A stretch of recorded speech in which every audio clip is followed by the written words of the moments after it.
वो कहता ना, मैं अच्छी तरह से जानता हूँ कि तुम इतिहास से मेरा नाम तक खराब कर दोगे, ताकि मेरे मरने पर तुम जो चाहे करना, मैं तुम्हारा हाथ पकड़ने नहीं आऊंगा। पर इस समय जब तुम्हारा सबसे बड़ा शत्रु मर रहा है, उसे इतना न्याय तो दो कि उसका मिथ्या अपमान न करो।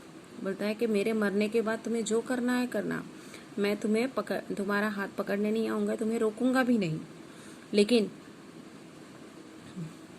लेकिन इस समय जरा देखो कि तुम्हारा सबसे बड़ा दुश्मन जो है वो मर रहा है, उसे इतना न्याय दो कि उसका अपमान मत करो, उसको इंसल्ट मत करो खाली। युधिष्ठिर ने सदा न्याय ही किया है सुयोधन। न्याय के लिए वह बड़े बड़े दुख उठाने से भी नहीं चूका है। सगे संबंधियों के तड़प तड़प कर प्राण त्यागने का यह भीषण दृश्य, अबलाओं अनाथों का यह करुण चित्कार किसी भी हृदय को दहलाने के लिए पर्याप्त है। बताया वो युधिष्ठिर कहता है कि युधिष्ठिर ने हमेशा ही न्याय किया है सुयोधन, और न्याय के लिए उसने बड़े बड़े दुख उठाए हैं। दुख उठाने के लिए भी वो नहीं चूका है। देखिए, सगे संबंधियों के तड़प कर प्राण त्यागने पर उसे बहुत दुख हुआ है ये दृश्य देखकर। अबलाओं अनाथों की जो करुण चित्कार यानी चीखे थी, उससे उसका दिल एकदम दुखी हो गया है, वो काफी था उसके। पर सुयोधन मैं संहार के इस दृश्यों को भी शांत भाव से सह गया। बोलता है कि इस नरसंहार के ये जो दृश्य मैंने देखे, उसको भी मैं शांति से उसको मैंने सहन कर लिया, क्योंकि न्याय के पथ पर जो भी मिले सब स्वीकार है। देखिए, न्याय के रास्ते पर जो भी मिले वो सब मुझे एक्सेप्टेड है। दुर्योधन, यह दंभ है युधिष्ठिर, यह मिथ्या अहंकार है। मैं तुम्हारी यह आत्म प्रशंसा नहीं सुन सकता। बोलता कि ये सब तुम्हारा दंभ है, मतलब तुम्हारा ऐसी झूठी तुम्हारी ये है। बोलता कि तुम झूठा अहंकार है ये तुम्हारा। देखिए, मैं तुम्हारी यह आत्म प्रशंसा, मतलब अपनी खुद की जो प्रशंसा करता है ना, बोलता कि वो मैं नहीं सुन सकता। इसे तुम अपने भक्तों के लिए रहने दो, जो तुम्हारे फॉलोअर्स है, जो तुम्हें मानते हैं उनके लिए रहने दो, मेरे लिए नहीं। मैं नहीं सुन सकता ये सब। तुम विजय की डींग मार सकते हो, पर न्याय धर्म की दुहाई मत दो। मीन्स तुम विजय हो गए हो, तुम जीत गए हो, उसका तुम डींगे हाँक सकते हो, लेकिन न्याय और धर्म की उपाधि धारण करने के लिए तुम अनुचित हो। तुम्हें संतोष मिलता है तो मिले, मेरे लिए यह आत्म प्रवंचना है, मैं इससे घृणा करता हूँ। मीन्स इससे तुम्हें सेटिस्फेक्शन मिलता है तो मिले, लेकिन मेरे लिए तो ये अपने आप को धोखा देना है। आत्म प्रवंचना यानी अपने आप को धोखा देना है। मुझे इस बात से बहुत नफरत है। दुर्योधन कहता है युधिष्ठिर, स्वार्थ दुर्योधन, स्वार्थ। तो दुर्योधन, और नहीं तो क्या, जिस राज्य पर तुम्हारा रत्ती भर भी अधिकार नहीं था, उसी को पाने के लिए तुमने युद्ध ठाना। यह स्वार्थ का तांडव नृत्य नहीं तो और क्या है। बोलता है कि जिस राज्य पर तुम्हारा जरा भी अधिकार नहीं था, उस राज्य को पाने के लिए इतना बड़ा तुमने युद्ध किया, युद्ध का तांडव नृत्य किया। बोलता है कि ये स्वार्थ नहीं तो क्या है। भला किस न्याय से तुम राज्य अधिकार की मांग करते हो। बोलता है कि तुम किस न्याय से राज्य अधिकार मांगते हो। युधिष्ठिर, सुयोधन, मन को टटल कर देखो, क्या वह तुम्हारे कथन का समर्थक। मिलता है कि तुम अपने मन से ही सोचो कि क्या तुम्हारा मन तुम्हारे इस बात से सहमत है, समर्थ है, यानी तुम्हारा मन गवा। क्या तुम नहीं जानते कि पिता के राज्य पर पुत्र का ही अधिकार सर्वसम्मत है। देखिए, तुम्हें ये नहीं पता है कि पिता का जो राज्य रहता है उस पर उसके बेटे का ही सर्वसम्मत सबकी सम्मति से अधिकार होता है। फिर महाराज पांडु का राज्य मेरा हुआ या नहीं। तो बोलता है कि महाराज पांडु का राज्य था, वो राजा थे, तो उसके बाद जो राज्य है वो मेरा ही होगा ना, और किसका होगा, ऐसा वो कहता है दुर्योधन।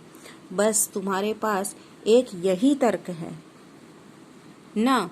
परंतु युधिष्ठिर, क्या तुमने कभी यह सोचा कि जिस राज्य पर तुम अधिकार चाहते थे वह तुम्हारे पिता के पास कैसे आया। देखिए, बस यही तर्क है ना तुम्हारे पास, लेकिन तुमने ये कभी सोचा कि जिस राज्य पर तुम अभी अधिकार जता रहे हो वो आया कैसे तुम्हारे पास। क्या जन्माधिकार से, क्या जन्म से तुम्हारा अधिकार था। नहीं, तुम्हारे पिता तो राज्य की देखभाल का कार्य केवल इसलिए मिला कि मेरे पिता अंधे थे। मीन्स तुम्हारे पिता को राज्य इसीलिए मिला क्योंकि मेरे पिता अंधे थे। मेरे पिता बड़े थे, ऐसे तो हक मेरे पिता का होता, लेकिन मेरे पिता अंधे थे, इसलिए तुम्हारे पिता को वो राज्य का अधिकार मिला। राज्य संचालन में उन्हें असुविधा होती, अन्यथा उस पर तुम्हारे पिता का कोई अधिकार न था, वो मेरे पिता का था। मीन्स उसको वो राज्य संभाल नहीं सकते थे, उनको वो ठीक से नहीं कर सकते क्योंकि वो देख नहीं पाते थे। इसीलिए बोलता है कि मेरे पिता का अधिकार तुम्हारे पिता को मिला है। जो तुम्हारे पिता को मिला है वो पहले मेरे पिता का अधिकार था, ऐसा कहता है। यह तो ठीक है, पर एक बार चाहे किसी भी कारण से हो, जब मेरे पिता को राज्य मिल गया तब उनके पश्चात उन पर मेरा अधिकार हुआ या नहीं। देखिए तुम कह रहे हो ये बात ठीक है, ये कारण भी ठीक है, लेकिन जब मेरे पिता को राज्य मिल गया तो उनके पश्चात उनके राज्य पर मेरा अधिकार होगा कि नहीं होगा। क्या राज नियम यह नहीं कहता, मीन्स राज्य का नियम यही है, रूल्स यही है कि पिता का पुत्र यानी जो राजा है उसका पुत्र ही आगे राज्य करेगा। दुर्योधन, राज नियम की चिंता कब की तुमने? अन्यथा इस बात के समझने में क्या कठिनाई थी कि तुम्हारे पिता के उपरांत राज्य पर मूल अधिकार मेरे पिता का ही था। वह जिसे चाहते व्यवस्था के लिए उसे सौंप सकते थे। होता है कि तुम नियम की बात करते हो तो कब से तुमने नहीं तो सोचो। मीन्स इस बात के समझने में कोई कठिनाई नहीं कि तुम्हारे पिता के उपरांत राज्य पर मेन जो अधिकार था वो मेरे पिता का था। अगर वो चाहते तो वो किसी को भी व्यवस्था के लिए रख सकते थे, वो खुद राजा बनकर। यह केवल तुम्हारा निजी मत है। आज तक किसी ने भी इस प्रकार का कोई संदेह प्रकट नहीं किया। मीन्स ये तो सिर्फ तुम्हारा पॉइंट ऑफ व्यू है, लेकिन आज तक इस बात पर किसी ने भी डाउट नहीं किया है। पितामह भीष्म, महात्मा विदुर, कृपाचार्य अथवा स्वयं महाराज धृतराष्ट्र ने भी कभी ऐसी बात नहीं कही। मीन्स बड़े बड़े जो हमारे लोग हो गए, पितामह भीष्म, महात्मा विदुर, कृपाचार्य, ये और स्वयं तुम्हारे पिता ने भी कभी इस बात पर कोई संदेह नहीं किया है। तो तुम क्या कर रहे हो? दुर्योधन, यही तो मुझे दुख है। युधिष्ठिर के तथ्य तक पहुंचने की किसी ने भी चेष्टा नहीं की। एक अन्याय की प्रतिष्ठा के लिए इतना ध्वंस किया गया और सब अंधों की भांति उसे स्वीकार करते। बोलते कि यही तो मुझे दुख है युधिष्ठिर कि किसी ने सच के ये नहीं किया। सब अन्याय का सम्मान के लिए सब ये ध्वंस हो गया। बोलता है कि अंधों की भांति सबने उसे एक्सेप्ट किया। सबने मेरा हट ही देखा, मेरी पक्ष का न्याय किसी ने न देखा। इन सबने मेरी जिद देखी, लेकिन मेरा पक्ष क्या था, मैं क्या बताना चाहता था, वो किसी ने नहीं देखा।